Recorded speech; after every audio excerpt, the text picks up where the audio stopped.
Welcome to வெற்றி IAS academy.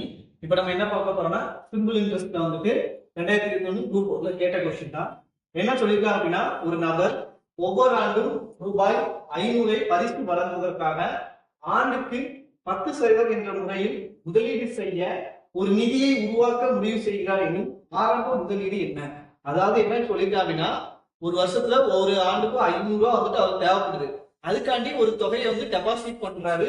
எத்தனை சதவீதத்துல? 10% வட்டி இருக்குல்ல. அப்போ அவர் டெபாசிட் பண்ண தொகை என்ன அப்படின்னு கேட்டிருக்காங்க. சொன்னாலும் பி என்னன்னு கேட்டிருக்காங்க. ஓகேவா?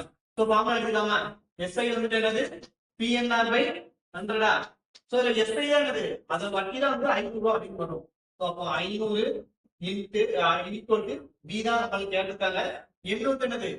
ஆண்டுக்குன்னு சொல்லிட்டு அப்போ ஒரு ஆண்டுக்கு அப்போ 1 ஆறு வந்து என்ன செய்யணும்? 10%. இங்க கீழே என்ன வரும்? 100. சோ நம்மளுக்கு பி தானே. அப்ப பி ஈக்குவல் டு என்ன வரும்? 500 இன்ட்டு 100 டிவைடட் பை 10 வருமா? ஏன்னா இங்க உள்ளது அப்படிங்கிறது வகுத்தல் இருந்தது பெருக்கலாம். சோ அதனால ஒரு ஜீரோவுக்கு ஒரு ஜீரோ. அப்ப பி ஈக்குவல் டு என்ன வரும்? 5000 ரூபாய். சோ 5000 ரூபாய் என்னது? இவரு டெபாசிட் பண்ண ஆரம்ப முதலீடாக இருக்கும்.